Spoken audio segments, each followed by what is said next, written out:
दोस्तों, जय Shri Ram. Welcome to our channel the cult of wrestling.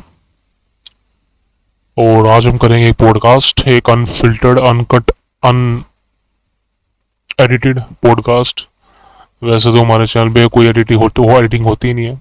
सब कुछ हम अनकट करते हैं, रियल करते हैं, जो मन में आता है बोल देते हैं। वीडियो के अंदर जो थॉट्स आते हैं रेसलिंग से रिलेटेड या किसी सुपरस्टार से रिलेटेड, हम आपके सामने प्रकट करते हैं बिना एडिट किए हुए वीडियो को।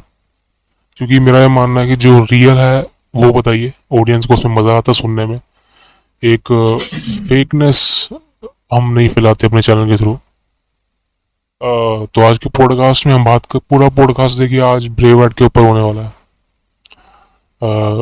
ब्रेव के साथ हाल ही में जो इंसिडेंट हुआ है, ब्रेव हमारे बीच अब नहीं है। ये पूरा रेसलिंग वर्ल्ड हिला हुआ है इस न्यूज़ से। और पिछले 2 दिन खासकर उनकी फैमिली के लिए सही नहीं होंगे, क्योंकि फैंस भी वो काफ़ी अपसेट, हम काफ़ी अपसेट है। Even my favourite superstar is Bray Wyatt. और अब समझ नहीं आता कि आगे की जर्नी, मतलब ब्रे वाइट की फैमिली के लिए क्या किस तरह से होगी। क्योंकि जब कोई घर का कमाने वाला चला जाता है तो बहुत ज़्यादा मुश्किल होती है परिवार को। और लेकिन यूएस के अंदर आप समझ सकते हैं कितनी महंगाई है, और उस हाल में ही एक फैमिली का चले जाना कहीं ना कहीं बहुत प्रॉब्लम वाली बात होती है। तो लेकिन डब्ल्यूडब्ल्यूई ने ये अनाउंस किया था कि जो सारी मर्चेंडाइज ब्रे वाइट की सेल आउट हो गए, जो पैसा आएगा वो उनकी फैमिली को मिलेगा। ब्रे वाइट की एक वाइफ है जो कि उनकी एक्स वाइफ है, और एक जो उनकी वाइफ है जो कि डब्ल्यूडब्ल्यूई में फॉर्मर अनाउंसर रह चुकी हैं। उनसे उनको 2 बच्चे हैं, और जो उनकी एक्स वाइफ है उन सबको 2 बच्चे, यानी कि 4 बच्चे हैं ब्रे वाइट के। और उनके फादर भी हैं, उनके ब्रदर बो डैलस। तो देखिए, मेरा ऐसा मानना है कि उनके उनके भाई यानी कि बो डैलस को डब्ल्यूडब्ल्यूई में वापस आ जाना चाहिए, जो कि हमें अंकल हाउडी के कैरेक्टर में दिखते थे।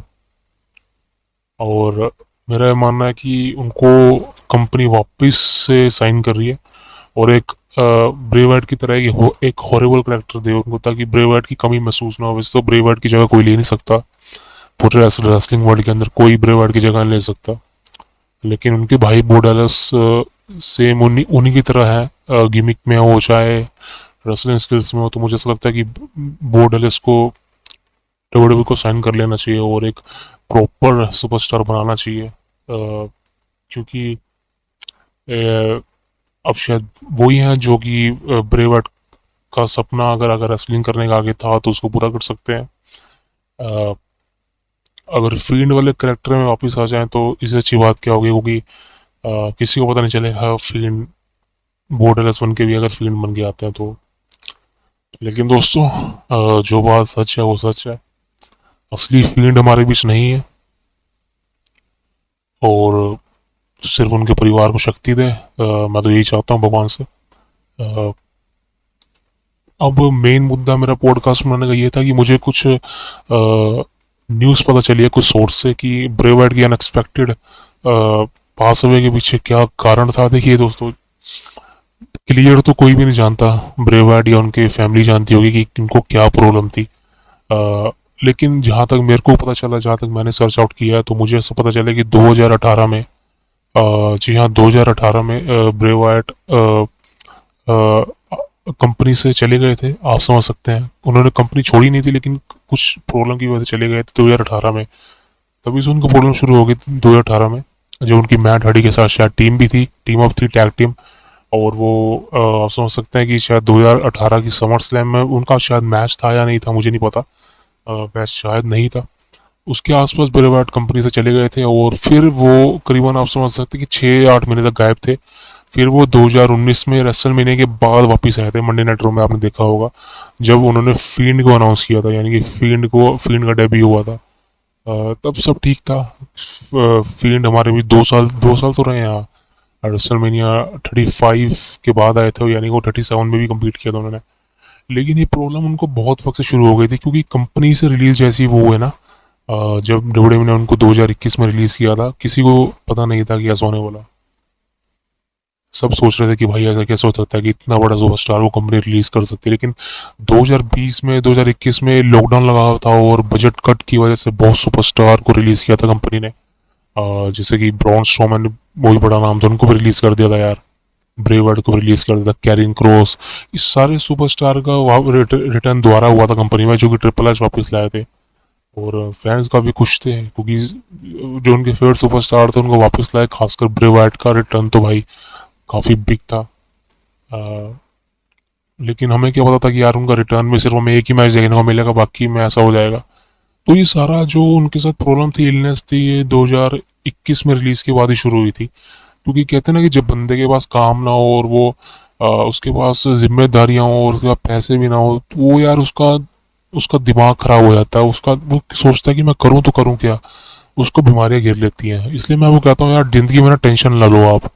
मैं जानता हूँ कि जिंदगी में बहुत टेंशनें हैं, बहुत टेंशनें हैं, लेकिन यार जो कल की टेंशन है आप उसको आज क्यों ले रहे हो? आज अपना दिन क्यों खराब कर रहे हो? टेंशन अगर 2 दिन बाद की है तो 2 दिन बाद देखी जाएगी ना। आज तो अपना दिन आप सही तरह से जियो। आप खुश रहने के कारण ढूंढो। खुश रहने का कारण मतलब छोटी छोटी चीज़ों में खुश होना सीखो, वो सबसे अच्छी चीज़ है। बड़े बड़े सपने देखकर, दूसरे लोगों को देखकर, अपने से बड़े लोगों को देखकर कोई फायदा नहीं यार। बल्कि आप उनको देखो जो अपने से नीचे हैं, जिनके पास अब तुम्हारे जितना भी कुछ नहीं है, जिनके पास, उनको देखो आप। तो भाई साहब, जिंदगी में ना खुश रहने के कारण ढूंढो आप, कि मैं इस चीज़ में खुश हो सकता हूँ, इस चीज़ में खुश हो सकता हूँ। दुखी रहने के कारण मत ढूंढो कि मैं यहाँ से दुखी हूँ, वहाँ दुखी हूँ। लेकिन ये तो हम कहते हैं, लेकिन यार रियल लाइफ में जिससे याद होता है ना वही बताता है इसका। तो ब्रेव वर्ल्ड के साथ वैसे ही था। रिलीज होने के बाद उनके पास काम नहीं था 1 साल तक। और सबसे बड़ी बात देखिए यार, ब्रेव वर्ल्ड ने AEW कंपनी के साथ साइन नहीं किया। जबकि इवन डब्ल्यूडब्ल्यू में जितने भी सुपरस्टार रिलीज हुए थे वो सब ने AEW कंपनी को ऑलमोस्ट साइन कर लिया था, या AEW कंपनी ने उनको बुला लिया था। लेकिन ब्रे वाइट ने भाई जो है डब्ल्यूडब्ल्यू कंपनी को जो रिलीज जरूर हुए थे वो, लेकिन उनको उन्होंने AEW कंपनी को साइन नहीं किया, कोई कॉन्ट्रैक्ट साइन नहीं किया। और उनको टोनी खान ने ऑफर भी दिया था ब्रे वाइट को कि हम आपको साइन करना चाहते हैं, लेकिन ब्रे वाइट ने डिनाई कर दिया कि मैं भाई साइन नहीं करूंगा। आप खुद सोचिए, उसको क्या पैसे की जरूरत नहीं थी उस वक्त उनको, क्योंकि वो डब्ल्यूडब्ल्यू के साथ लॉयल थे यार, लॉयल्टी थी उनकी। ब्राउन स्ट्रोमैन की लॉयल्टी आप देखिए यार, एरिक रोवन की लॉयल्टी आप देखिए यार। तो यार सारी गलती आप सुपरस्टार की नहीं निकाल सकते, डब्ल्यूडब्ल्यू की बहुत बड़ी गलती है यार। मैं मानता हूँ बिल्कुल गलती है यार डब्ल्यूडब्ल्यू की। आप कोई, क्योंकि लोयल सुपरस्टार बहुत कम मिलते हैं भाई, बहुत कम मिलते हैं। आप कुछ सोचिए कि जॉन मॉक्सली ने, डीन एमरोस ने, जो कंपनी से रिलीज हुए थे, सॉरी रिलीज नहीं हुए थे, वो डब्ल्यूडब्ल्यू ने कॉन्ट्रैक्ट एक्सपायर हो गया था उनका, उन्होंने कॉन्ट्रैक्ट साइन नहीं किया। एडम कोल हो गए और क्रिश्चियन हो गए, भाई साहब ये बिग शो हो गए, ये वो सुपरस्टार है जिन्होंने कंपनी को छोड़ दिया, कंपनी की तरफ देखा नहीं। लेकिन यार ब्रेव एड ब्राउन शोमन जैसे सुपरस्टार है, एरिक रोवन जैसे सुपरस्टार, जिन्होंने कोई कंपनी को साइन ही नहीं किया।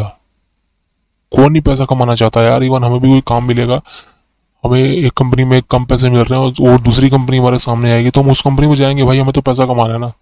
लेकिन उन तीनों ने ऐसा नहीं किया। तो भाई डब्ल्यूडब्ल्यू को इतनी लॉयल्टी वाले सुपरस्टार मुझे नहीं लगता कभी मिल सकते थे। लेकिन आ, अब इसमें से ब्रे वाइट तो नहीं रहे भाई, अब दो ही हैं, ब्रॉन स्ट्रोमैन और एरिक रोवन।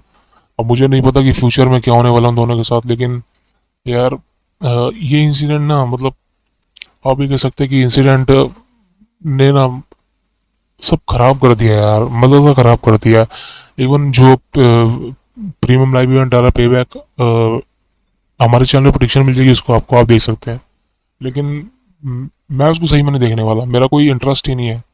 वैसे तो वो पेपर भी बहुत छोटा था, कोई तो बड़ा मैचेस हुआ नहीं, लेकिन फिर भी यार ब्रेवर्ड के अलावा किसी और स्टोरी को कवर करना, क्योंकि स्टोरियाँ आ ही नहीं रही है, सब ब्रेवर्ड पर ही सारा कुछ फोकस है फिलहाल तो इन 2-4 दिनों में। तो भाई अभी तो फिलहाल कहीं और फोकस करना प्रॉब्लम में है, और कुछ न्यूज़ भी नहीं आ रही है। क्योंकि मुझे ऐसा लगता है कि कहीं ना कहीं ये सब पे बैक के बाद ही ठीक होने वाला है थोड़ा बहुत जो सिस्टम है। क्योंकि डब्ल्यूडब्ल्यू ने भी अनाउंस किया था कि उन्होंने ब्रेवर्ड के इस सिचुएशन के बाद अपनी सारी एक्टिविटीज़ को होल्ड पे छोड़ दिया है, और वो कुछ भी नहीं सोच रही हैं, कुछ भी प्रमोट नहीं कर रही हैं। और टिकट सेलिंग भी मतलब इतनी ज़्यादा फिलहाल कोई खुल नहीं रही है, क्योंकि रेसल में नहीं फुल हो चुकी है। तो भाई कहीं ना कहीं डब्ल्यूडब्ल्यू ने भी कुछ काम को छोड़ दिया, अभी होल्ड पे रख दिया। क्योंकि भाई Brevard is not a superstar, Brevard is not a कोई बहुत बड़ा सुपरस्टार था यार, और एक लेजेंड था, लेजेंड। ब्रेवर्ट को जो मर्जी गई, लेकिन भाई मेरी नज़र में तो वो एक लेजेंड है, लेजेंड है, और लेजेंड कहीं मरा नहीं करते। अगर हम ब्रेवर्ट की बात कर रहे हैं ना, वो हमारे दिलों में जिंदा है बंदा। उसको हम प्यार करते हैं, वो हमारे दिलों में जिंदा है। आप खुद सोचिए, इतना बड़ा नाम बना गया वो बंदा, आज की हम उसको याद कर रहे हैं इतना, और उसके लिए हम दिन में 3 से 4 वीडियो बना देते हैं उसको रिस्पेक्ट करने के लिए, उनकी ट्रिब्यूट देने के लिए। तो यार वो बंदा अपना काम कर गया यार। लेकिन हम चाहते थे यार वो हमें हमें हमें बेस्ट मैचेस दे जो उसने अपने करियर में दिए हैं, और फ्यूचर में भी दे।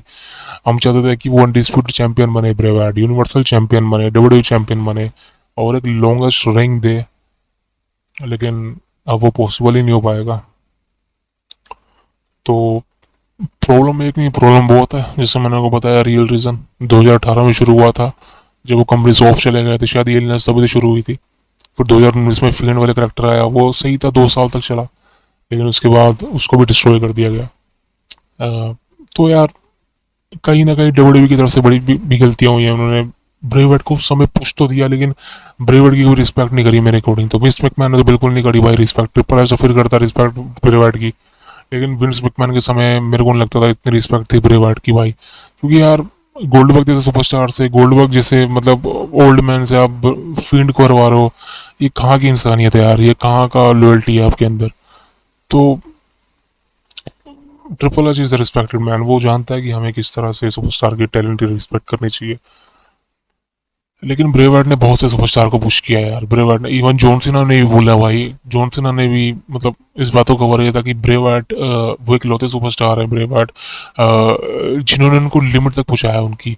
मतलब जॉन सीना के अंदर से कहते हैं ना कि अंदर से बेस्ट निकालना। इवन अगर हम कोई ऐसा काम करते हैं कि हमें उसकी नॉलेज नहीं है या हम उसको कर नहीं पाते, कोई हमें मोटिवेट करता है, तो मोटिवेट हमें नहीं कर रहा, हमारी आत्मा को कर रहा है, अंदर से बेस्ट निकाल रहा है। तो जॉनसन ने ट्वीट करके यही बोला था कि भाई ब्रेवर्ट ने उनके अंदर से बेस्ट निकाला था जब उनके रेसलमेनिया में मैच हुए थे। तो भाई कहीं ना कहीं सुपरस्टार ने भी एक्नॉलेज किया ब्रेवर्ट को यार। क्योंकि अंडरटेकर जैसा सुपरस्टार जब ये कह सकता है कि अब मैं अपनी लेगेसी को तेरे हाथ में छोड़ रहा हूँ, तो भाई इसका मतलब क्या है? इसका मतलब ये है कि अंडरटेकर का साहब कहता है कि यार जो मैंने कर दिया, अब मेरा सारा काम तूने करना है, अब तूने अपनी इमेज अलग बनानी है। तो भाई वो इमेज हम देखना चाहते थे यार। हम तो वेट कर रहे थे कि ब्रेवर्ट के रिटर्न का, ब्रेवर्ट वापस आएंगे कंपनी के अंदर, और हमें अच्छी अच्छी फ्यूड देंगे, बड़े बड़े सुपरस्टार के साथ मैच देंगे, नई नई फ्यूड देंगे। लेकिन अब मेरे को नहीं लगता कि ऐसा करेक्टर वापस आ सकता है। डब्ल्यूडब्ल्यूई के पास फिलहाल देखिए कोई मॉन्स्टर भी नहीं है। पहले के समय में बड़े बड़े सुपरस्टार होते थे, एक अंडरटेकर थे, बिग शो थे, इतने बड़े सुपरस्टार। लेकिन आज की डेट में यार कोई सुपरस्टार है ही नहीं। बड़े सुपरस्टार मॉन्स्टर ब्राउन स्ट्रोमैन, वो भी इंजर्ड है। तो यार मुझे मुझे सही कहूँ तो मुझे लगता नहीं ब्राउन स्ट्रोमैन और एरिक रोवन कम्पीट कर पाएंगे इन फ्यूचर। इसका मतलब ये नहीं वो कंपनी को छोड़ देंगे या कंपनी से रिलीज हो जाएंगे, नहीं भाई। क्योंकि यार ब्रेवर्ट ये और ये लूक हार्बर ये क्लोज बंदे थे यार। जैसे शील्ड पता है आपको? शील्ड है रोमन रेंज, डीन एम्ब्रोस और सेथ रोलिंस। आप भले ही देखते हो कि जॉन मॉक्सली एक अलग टीम में है, एक अलग कंपनी के अंदर है, रोलेंस भी है और रोमन भी है, लेकिन भाई जब एक टीम बनती है ना, वो एंड तक साथ रहती है। तो उनके बीच फ्रेंडशिप, ब्रदरहुड सब आ जाता है। तो यार वाइट फैमिली में यही चीज़ थी, तभी वो सब इमोशनल है भाई, ऐसे कोई इमोशनल नहीं होता। शील्ड भी इमोशनल है, उनके बीच ब्रदरहुड है। आप भले ही रोलेंस और रोमन इसको लड़ते देखें, जो मर्जी करते देखें, लेकिन भाई सब में इंसानियत होती है, सब जानते हैं कि दुख क्या होता है। और रिएक्ट करना या नहीं रिएक्ट करना इसका मतलब ये नहीं कि वो सुपरस्टार हो या उस इंसान को बुरा नहीं लगा। लगा है भाई, बिल्कुल लगा है। इसमें कोई हर्ज नहीं है कि हम कुछ और सोचें, हमारा दिमाग कुछ और सोचे। सिर्फ उतना ही है कि अगर एक सुपरस्टार अब नहीं है तो उसकी इज्जत करो यार, रिस्पेक्ट करो, उसको ट्रिब्यूट दो। ट्रिब्यूट में मैं देख रहा हूँ कि ब्रेवर्ट को ट्रिब्यूट तो दे रहे हैं लोग, लेकिन यार उस तरीके से ट्रिब्यूट नहीं दे पा रहे जिस तरह से वो डिजर्व करते हैं। ये 2-4 दिन का खेल है, देख लीजिए आप 2-4 दिन का खेल है, उसके बाद सब भूल जाएंगे, सब ब्रेवर्ट को भूल जाएंगे, इवन डब्ल्यूडब्ल्यूई भी भूल जाएगी। क्योंकि देखिए ये ऐसी सिचुएशन होती है, आना जाना लगा रहता है। इंसान के सिर्फ अच्छे काम रह जाते हैं इस दुनिया के अंदर, उसने क्या किया है क्या नहीं किया है। लेकिन अगर एज अ प्रोफेशनल रेसलर की बात करें, as a professional fans, wrestling fan की बात करें, तो भाई we lost the great one, and I don't know what I do man, what we do, because all the professional wrestling fans are in shock right now, and I think 2 more days it's not completed on that. और दिनों में क्या होने वाला है इसके बारे में किसी को अंदाजा नहीं है, किस तरह से परफॉर्मेंस होएगी, डब्ल्यूडब्ल्यूई किस तरह से टैकल करेगी और पेपर व्यूज को किस तरह से स्टोरी लाइन तैयार करेगी। इवन जिमी ऊसो का भी स्टोरी लाइन आप देख रहे हो पेंडिंग रहेगी। तो भाई इंसिडेंट बहुत बड़ा है यार, सारी स्टोरी लाइन को अभी किसी को स्टोरी लाइन देने का मन ही नहीं करेगा। इवन स्मैकडाउन के एपिसोड में जितने मैच आप देखने को मिले ना, सिल्वेलिया नाइट और फिल्म बेलर का मैच मेरे को सही लगा, क्योंकि यार वो ब्रेवर्ड को पूरा ट्रिब्यूट था यार, मिस्टर ने भी ट्रिब्यूट दिया। तो यार ऐसी चीज़ अच्छी लगती है, आप प्रॉपर एक शो बनाएंगे उसके लिए। अब नेक्स्ट वीक जॉनसन आने वाले हैं भाई, अब जॉनसन नेक्स्ट वीक आके क्या करेंगे किसी को नहीं पता, लेकिन अगर पूछेंगे जॉनसन को एक्साइटमेंट तो भाई मेरे को बिल्कुल नहीं है, क्योंकि यार मेरे ख्याल से जॉनसन अभी नेक्स्ट वीक आएंगे, वो ब्रेवर्ड को पक्का ट्रिब्यूट देंगे। मैं लिख के दे सकता हूँ आपको, जॉनसन दादा तो फर्स्ट स्टार से ट्रिब्यूट देता है, और जॉनसन आएगा ब्रेवर्ड को पक्का ट्रिब्यूट देगा, कुछ ना कुछ बोलेगा ज़रूर। सबको अच्छा लगेगा यार, हम फैंस को भी अच्छा लगेगा कि हमारा जो हम जिसको पसंद करते हैं उसने ट्रिब्यूट दिया है। लेकिन जॉनसन का वही है भाई, कंफर्म है जॉनसन का उन्होंने मैच लड़ना इंडिया के अंदर, तो शायद प्रिपरेशन होगी या पता नहीं क्या होने वाला है, लेकिन I am not excited for that for Johnson. बड़ा respect that Brevard tribute is going on. Tribute बहुत ज़रूरी है यार किसी के लिए भी, क्योंकि अगर आप इग्नोर कर देते हो ना वो उसकी डिसरिस्पेक्ट होती है, क्योंकि this is a real truth. यही ट्रूथ है कि every one has a day in a life and we all don't know what's gonna happen to next, and same the condition Brevard condition, उन्हें नहीं पता था, सिर्फ इलनेस से बाहर आ चुके थे, लेकिन एक अचानक ही उनके साथ ऐसा हो गया और इलनेस से रिकवर कर चुके थे। इवन उनके डॉक्टर ने भी कहा कि अब वो रिटर्न की डेट अनाउंस करने वाले थे शायद, जैसे मैंने कहा कि रॉयल रंबल के आसपास रिटर्न हुआ था ब्रेवर्ड का। लेकिन अभी तक मेरे को यकीन नहीं हो रहा यार, अभी तक मैं बिल्कुल ना, मतलब मैं भाई शौक इस वक्त मेरे को सही में यकीन नहीं हो रहा कि वो बंदा नहीं है अब, बिल्कुल नहीं यकीन हो रहा यार, क्योंकि एक तो एज कम थी, ऊपर से वो बंदा इमोशनल था। बहुत कम सुपरस्टार होते हैं डब्ल्यूडब्ल्यूई के अंदर और किसी भी कंपनी के अंदर जो अपनी इमोशनल छाप छोड़ते हैं। अगर आप इमोशनली की बात करना, आपको पता है डैनियल ब्रायन 2013 में कितने ओवर थे आप सबको पता है। तो उस समय ना उनका इमोशनल साइड थी फैंस के साथ, उसमें ना बॉडी थी उनकी डैनियल ब्रायन की, ना मसल थे, ना उनकी हाइट इतनी अच्छी थी, लेकिन फिर भी आप डैनियल ब्रायन को जो फैंस थे वहाँ के, वो चैंपियन बनता हुआ देखना चाहते थे। क्यों? क्योंकि वो इमोशनली कनेक्ट थे यार। और ब्रेवर्ड का भी इमोशनली टच था यार, इमोशनली कनेक्ट था ब्रेवर्ड के साथ, बिकॉज उस बंदे ने बड़ी मेहनत की है यार। जॉन सीना के साथ हम इमोशनली कनेक्ट है। ये वो सुपरस्टार है दोस्तों जिनके साथ हम इमोशनली कनेक्ट है, बिकॉज हम इनकी जर्नी को स्टार्टिंग से फॉलो करते आए हैं, हम इन सबको देखते आए हैं, हम इनसे कुछ सीखते आए हैं कि ज़िंदगी में हार नहीं मानी है। अच्छा बुरा वक्त चलता रहता है भाई, लेकिन उससे लड़ना, उसके साथ जीना ये बहुत ज़रूरी है। आपको सबको आना चाहिए यार। जिंदगी में दुख दर्द चलता रहता है, क्या करना चाहिए क्या नहीं करना चाहिए, माइंड वॉश आउट हो जाता है, माइंड समझ ही नहीं आता कि हम करें क्या ज़िंदगी में, किसके साथ क्या करें, किस तरह का बिहेव करें। ये चीज़ें ज़िंदगी में बहुत चलती रहती हैं और इससे टैकल करना बहुत ज़रूरी है ज़िंदगी में। नहीं तो ऐसा सिचुएशन आ जाती है कि हमें ये लगने लगता है कि भाई हम अकेले पड़ गए, हम किसी से कुछ बातें शेयर ही नहीं कर पाते, अपनी फैमिली से भी, अपने फ्रेंड से भी। अगर आपके फ्रेंड है तो कंपनी अच्छी होनी चाहिए, फ्रेंड की बैड कंपनी नहीं होनी चाहिए, क्योंकि अगर हमारे दोस्त अच्छे हैं तो यार हम अच्छे होंगे, हमारे विचार अच्छे होंगे। गलत संगति में नहीं पड़ना चाहिए भाई किसी को भी। आज की जनरेशन कहीं ना कहीं समझाते हैं तो बुरा मान जाती है। वो सोचते हैं कि उनके माँ बाप गलत समझा रहे हैं, या उनके मतलब कि जो करीबी लोग हैं वो अगर उनको समझाते हैं तो वो अकड़ दिखाते हैं।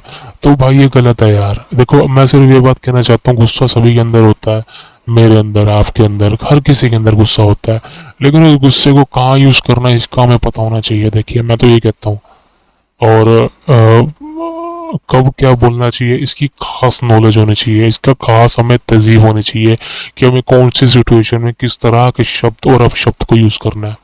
और रिस्पेक्ट करना, इज्जत करना बहुत ज़रूरी है। अगर मैं तो सिर्फ इतना कहता हूँ कि अगर आपकी रिस्पेक्ट कोई कर रहा है ना, आप उसकी भी करें, लेकिन अगर कोई आपकी रिस्पेक्ट नहीं कर रहा है तो आप बिल्कुल उसकी रिस्पेक्ट ना करिए। अगर कोई आपको इग्नोर कर रहा है, पूरी ज़िंदगी आप उसको इग्नोर किए, लेकिन अगर किसी ने आपके साथ ज़िंदगी में अच्छा किया है तो पूरी ज़िंदगी आप उसके साथ अच्छा कीजिए। मैं तो ये कहता हूँ, क्योंकि अच्छे के साथ अच्छा करेंगे तो बहुत बढ़िया यार, बुरे के साथ तो हर बंदा बुरा ही करता है, क्योंकि वो बुरा कर रहा है हमारे साथ तो हमें लगता है कि हम भी वही करेंगे उसके साथ। क्योंकि भाई अंदर से वो इसलिए है, खून होता है अंदर, खून हमेशा गर्म ही होता है। तो अच्छा किया होता है हमेशा उसकी याद आती है कि हाँ इसने अच्छा किया हमारे साथ, लेकिन बुरा किया होता है तो भाई हमेशा लगता है कि यार इसने एक समय था जब इसने हमारे साथ बुरा किया था, तो हम आज इससे बात नहीं करेंगे, हम इसके खिलाफ हैं। तो ये चीज़ होती है यार। सॉरी मैं भटक गया था अपने रोड से। तो हम ब्रेवर्ड की बात कर रहे थे। ब्रेवर्ड के बारे में जितना बोलूँ मैं उतना कम है यार, मैं पूरे घंटे का पॉडकास्ट ही बना दूँ ना, वो भी कम पड़ जाएगा उनकी तारीफ करते हुए, उनके बारे में बोलते हुए। क्योंकि अ, जितना मैंने एंजॉय किया, क्योंकि यार मैं इतना बोल रहा हूँ ना, क्योंकि मैं 2013 से उनकी जर्नी को फॉलो कर रहा हूँ। 2013 में जितने ही मैचेस हुए, 14 में भी थे, 15 में भी थे, 16, 17, 18, 19, 20, 21, 22 थे। मतलब हर साल ब्रेवार्ड को देखा यार। मानता हूँ कि कुछ सालों से उनका टाइम सही नहीं चल रहा था, हेल्थ वाइज के कारण प्रॉब्लम थी, लेकिन भाई वो जब भी आता था ना बंदा, मतलब यार वो इमोशनली कनेक्ट थे यार ब्रेवार्ड के साथ हम। सही कहूँ, अगर डब्ल्यूडब्ल्यूई के अंदर मैं वो ना इमोशनली हम किस चीज़ के साथ कनेक्ट है, मैं वो बताता हूँ। नंबर 1 पे अंडरटेकर, उसके बाद अपना है जॉन सीना, फिर है ब्रॉक लेसनर, जिनके साथ हम इमोशनली कनेक्ट है। पॉल हेमन, जी हाँ बिल्कुल, पॉल हेमन का भी नाम है। और अब कोडी रोड्स के साथ भी इमोशनली कनेक्ट है। रे मिस्ट्रियो, यार ये वो सुपरस्टार है जिनके साथ इमोशनली हम कनेक्ट हैं। अगर इनका हील टर्न भी करा दोगे ना आप, तो भी हमें बुरा लगेगा, तो भी इनसे हेट होगी नहीं हमें, क्योंकि यार इन्होंने मतलब लाइफ में अपनी मेहनत से अर्न किया हो। और मैं बहुत इज्जत करता हूँ जिसने अपनी ज़िंदगी में अपनी मेहनत से बहुत किया हो, अपनी मेहनत से सब अर्न किया हो, और ना कि अपने बाप की कमाई पे पल रहा हो। तो यार इन सब की बहुत रिस्पेक्ट है यार, इमोशनली हो चाहे मेंटली हो, इन सब के लिए बहुत इज्जत है मेरे दिल में, और सबके लिए होनी चाहिए, मैं तो ये कहता हूँ। और अब आगे ब्रेवर्ड के बारे में शायद हम ना बात कर पाए, ब्रेवर्ड के बारे में कोई न्यूज़ ही ना आएगी। रिटर्न की तो न्यूज़ नहीं आ सकती ना, क्योंकि है ही नहीं वो, तो क्या न्यूज़ नहीं देंगे, ब्रिटेन की तो कोई न्यूज़ ही नहीं आ सकती है।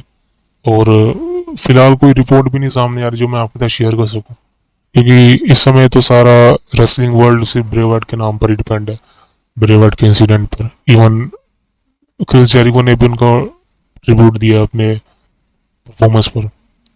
सो बहुत अच्छी बात है यार, सारी रेसलिंग कंपनियां मिलकर, चाहे वो इम्पैक्ट हो, AEW कंपनी हो, सब ने मिलकर ब्रेवर्ड को ट्रिब्यूट दिया है। तो आप समझ सकते हैं कि वो is a big superstar, Brevard is a legend, the field is a legend, and there will be no Braveheart, there will be no of the Fiend, there will no the Windham we ever seen. So इनके जैसा मतलब कि कभी भी कोई भी जन्म ले सकता, कभी कोई भी नहीं आ सकता। इवन मैंने भी पहले बात करी थी कि डब्ल्यू के अंदर कुछ सुपरस्टार्स हैं जिनकी कॉपी आप नहीं बना सकते हो। ब्रेवहार्ट उसी में से है भाई, जिनकी कॉपी कोई क्रिएट नहीं कर सकता, जिनको कहते हैं ना कि आप कॉपी पेस्ट कर देते हैं, कोई नहीं पेस्ट कर सकता। इवन डब्ल्यू मेरी अपने ट्विटर हैंडल पे सवाल पूछा था कि भाई क्या हम दोबारा ब्रेवहार्ट बन सकता है, दोबारा ब्रेवहार्ट आ सकता है? भाई कोई भी नहीं आ सकता यार। और अब सही कहूँ तो यार डब्ल्यू को देखने में मजा रह ही नहीं गया, मैं आपको सही कह रहा हूँ। रोमन रिंग्स भी जाने वाला है यार, एक साल, मतलब आप समझिए रेसलमेनिया 40 के बाद रोमन रिंग्स भी मतलब हॉलीवुड में चला जाएगा, या डब्ल्यू को छोड़ देंगे। तो भाई क्या देखेंगे? कोडी रोड्स पे मैं सही, कोडी रोड्स के बाद भी स्टोरी लाइन अगर नहीं हुई तो कोडी रोड्स का भी प्रॉब्लम हो जाएगी भाई। फैंस उग जाएंगे कोडी रोड्स को देखते देखते, वो बहुत प्रॉब्लम है भाई, क्योंकि बहुत ही कम सुपरस्टार है। ब्रेवर्ड नहीं हो सकता ना हर कोई, जिनके पास स्टोरी लाइन तैयार रहती है। यार ये आप खुद सोचिए, ब्रेवर्ड का रिटर्न हुआ था एक्सट्रीम रूल्स में, उनका मैच का हुआ रोयल रंबल, यानी कि 3 महीने बाद, फिर भी फैंस बोर नहीं हुए। पता क्यों? क्योंकि ब्रेवर्ड का प्रोमो थे ना जो, वो इतने हॉरिफिक थे, इतने इंटरेस्टिंग होते थे, इनकी माइक स्किल्स इतनी कमाल की थी ब्रेवर्ड की, कि कोई भी उनके लेवल को टच नहीं कर सकता ब्रेवर्ड के माइक स्किल्स को। और जिस इंटरेस्टिंग करेक्टर के अंदर वो घुस के माइक स्किल्स में बात किया करते थे, जिस लहजे में वो बात करते थे माइक स्किल्स पर, तो भाई उनकी उस एक्टिंग का मैं दीवाना था यार। फैंस उनकी एक्टिंग के दीवाने थे, कि भाई किस तरह से अपने सेगमेंट यानी कि अपने प्रोमो को क्रिएट करता है, सारी स्क्रिप्ट को तैयार करता है, रेडी करता है। फैंस उसके दीवाने थे यार। और मुझे नहीं लगता कि ये चीज़ें मैं दोबारा डब्ल्यूडब्ल्यूई के अंदर किसी और सुपरस्टार से देखने को मिल सकती है, कभी भी नहीं देखने को मिल सकती, क्योंकि फैंस है ना, जो डब्ल्यूडब्ल्यूई का यूनिवर्स है, वो ब्रेवर्ट के अलावा किसी और को एक्सेप्ट ही नहीं करेगा। बहुत कम सुपरस्टार होते हैं जिसको एक्सेप्ट किया जाता है। इवन अगर मैं ऑस्टिन थ्योरी की बात करता हूँ कि वो नेक्स्ट जॉन सीना बन जाएगा, भाई वो नहीं बन सकता, बिल्कुल नहीं बन सकता। लेकिन वो जॉन सीना की तरह दिख जरूर सकता है। कहता है ना कि तू मेरे जैसे कपड़े पहनकर मेरे साथ दिख जरूर सकता है लेकिन मेरे साथ बन नहीं सकता, तो ये डायलॉग है। तो वही है भाई, आप अंडरटेकर की तरह तो कोई नहीं बन सकता, लेकिन फैंस ने ब्रे वाइट को अंडरटेकर के एब्जॉर्प्शन में, यानी कि अंडरटेकर के डिफरेंस में एक्सेप्ट किया था कि ब्रे वाइट नेक्स्ट अंडरटेकर है या वैसा बन सकता है। इवन ब्रे वाइट से पूछा भी गया था कि आप अंडरटेकर बनना चाहते हैं, अंडरटेकर यूज कर, तो ब्रे वाइट ने कहा था भाई मैं क्यों बनूँ Undertaker, Undertaker is a legend, मैं अपनी आइडेंटिटी बनाना चाहता हूँ। लेकिन फैंस को तो पता था कि भाई ब्रे वाइट ही है वो जो अंडरटेकर की फीलिंग हमें वापस दिला सकते हैं, जो अंडरटेकर की तरह में दिख सकते हैं, उनकी तरह में स्टोरी लाइन हो, चाहे सेगमेंट हो, चाहे एक भूतिया इंसिडेंट दिखाना हो। तो भाई ब्रे वाइट उसमें मास्टरपीस थे। और ब्रे वाइट जैसा सुपरस्टार दोबारा आना तो इम्पॉसिबल है, और किसी के लिए भी दोबारा ऐसा करेक्टर बनाना इम्पॉसिबल है। जितने भी सुपरस्टार हैं सब ब्रे वाइट की इज्जत करते हैं, सारे को जिन्होंने भी उनके साथ मैचेस लड़े हैं सब ने ट्वीट किया था कि इंसिडेंट इतना इतना, क्योंकि इंसिडेंट इतना बुरा था कि किसी को यकीन नहीं हुआ। यार आपको सोचे कि सब उनके रिटर्न की वेट कर रहे थे। इवन मैं भी खुश था कि मुझे न्यूज़ सोर्स मिली थी कहीं से कि Bray Wyatt as a Royal Rumble में रिटर्न करेंगे। मैंने वीडियो बनाई थी विल द फिन रिटर्न, उस पर आपकी दुआ से अच्छे व्यूज़ आए। तो वो वीडियो मैंने बनाई थी, आप लिंक में डिस्क्रिप्शन में देख सकते हैं उस वीडियो को। तो वो रॉयल रंबल में मैंने कहा था उनका रिटर्न होगा, बिकॉज मुझे जितने भी न्यूज़ रिपोर्टर डे मेल्स और रेसलिंग ऑब्जर्वर न्यूज़ लेटर सब ने कहा था कि ब्रे वाइट रॉयल रंबल में रिटर्न हो सकता है ब्रे वाइट का। लेकिन 2 दिन बाद, यानी कि उसी मतलब कि एक दिन बाद ही ऐसी खबर आ जाना कि अब रिटर्न कभी नहीं होगा, तो भाई ये कहीं ना यार मतलब दिमाग ही नहीं, दिमाग सुन पड़ जाता है कि ऐसा कैसे हो गया भाई। जिस बंदे के बारे में हम कल रिटर्न के सपने देख रहे थे, जिस बंदे के लिए हम ये सोच रहे थे कि यार इसका रिटर्न होगा दोबारा कंपनी के अंदर, और ये हमें अच्छी अच्छी राइवलरियाँ देगा, अच्छे अच्छे सेगमेंट होंगे, अच्छे अच्छे सुपरस्टार के साथ मैचेस होंगे ब्रे वाइट के, वो अचानक से भाई मतलब इस तरह की न्यूज़ आना, ये कहीं ना कहीं यार एम्बेरसमेंट, मतलब कि मतलब क्या कहूँ यार, डिस्ट्रॉय करके रखा हुआ है यार। पूरी तरह से डिस्ट्रॉय कर दिया, because we don't know how to do, we don't know how to tackle this information for Bray Wyatt, and really यार बिलीव ही नहीं हुआ यार। सही कह रहा हूँ सर, आपसे बात करता हूँ पॉडकास्ट में, क्योंकि यार कहते हैं ना कि अपना सारा दर्द दूसरे को बताओ, वीडियो में बता दो, तो भाई शायद आप भी सुनोगे। और मैं सिर्फ ये कहना चाहता हूँ दोस्तों, हमारे पॉडकास्ट आप मिस मत करना, और पूरे पॉडकास्ट देखा करो। मानता हूँ थोड़े लंबे पॉडकास्ट होते हैं, लेकिन आपको पूरी नॉलेज देंगे न्यूज़। अगर आप रेसलिंग फैन, तो अगर आप प्रोफेशनल रेसलिंग को देखना पसंद करते हो, तो भाई आप हमारे पॉडकास्ट जरूर देखा करो। आप हमारे चैनल को, यानी कि कल्ट ऑफ रेसलिंग को सब्सक्राइब जरूर करो भाई, उससे मुझे हिम्मत मिलेगी आगे बढ़ने की। और बाकी आपकी मर्ज़ी है, क्योंकि आपकी एक सब्सक्राइब करने से, आपके लाइक करने से, वीडियो को देखने से हमें आगे बढ़ने का आशीर्वाद मिल जाएगा आपकी दुआ से दोस्तों। और एक नई जर्नी है जो भी मैंने स्टार्ट की थी रेसलिंग चैनल के नाम पर, क्योंकि जितनी नॉलेज मेरे को रेसलिंग के बारे में है वो मैं आपको देना चाहता हूँ, लेटेस्ट न्यूज़ देना चाहता हूँ, रूमर्स देना चाहता हूँ। और मतलब अगर हम मेहनत कर रहे हैं तो हमें उसका फल जरूर मिलना चाहिए, मैं तो यही चाहता हूँ भाई। और कमेंट सेक्शन में हमेशा ऑन रखता हूँ, कमेंट में सेक्शन में इसलिए ऑन रखता हूँ ताकि मुझे फैंस के डब्ल्यूडब्ल्यूई के जितने भी फैंस हैं, सुपरस्टार्स के जितने फैंस हैं, उनके कमेंट मिल सके। अगर आप मुझसे कुछ भी पूछना चाहते हैं कि आप इस सुपरस्टार के बारे में कुछ बताइए, उस इंसिडेंट के बारे में कुछ बताइए, उस मैच के बारे में बताइए, तो आप मेरे से कमेंट सेक्शन में पूछ सकते हैं भाई। और अगर आप चाहते हैं कि मैं पॉडकास्ट बनाऊँ आपके, मतलब कि आपके अकॉर्डिंग, यानी कि अगर आप चाहते हैं कि आपके दिमाग में किसी सुपरस्टार को लेकर कोई, मतलब कोई इंसिडेंट या कोई इवेंट आ रहा है या कुछ स्टोरी आ रही, तो आप मुझे कमेंट सेक्शन में बताइए, मैं उसके ऊपर पॉडकास्ट बनाऊँगा। और मैं आपको मेंशन भी करूँगा कि भाई आप जैसे आपका नाम देव है, तो मैं मेंशन करूँगा कि भाई देव ने इस पॉडकास्ट को मुझे रिकमेंड किया था और मैंने उनके लिए पॉडकास्ट बनाया पूरा। तो भाई आप कमेंट कीजिए मुझे, मैं आपके अकॉर्डिंग ही पॉडकास्ट पूरा क्रिएट करूँगा। थोड़ी बहुत सोर्स लगाऊंगा और सर्चिंग करूँगा, जो आप मुझे अगर किसी पूछा का नाम बताते हैं पॉडकास्ट में। बाकी लेटेस्ट न्यूज़ तो आपको हमारे चैनल पे मिलती रहेगी, रेसलिंग से रिलेटेड हो चाहे आगे आगे फ्यूचर इवेंट से हो, और जो भी इवेंट आएंगे। बाकी ब्रेवर्ड के लिए आप लिखना जरूर मतलब भूलना मत ब्रेवर्ड के लिखना कि वी मिस हिम। एंड मिलते हैं दोस्तों के लिए पॉडकास्ट में। जय Shri Ram. Thank you very much.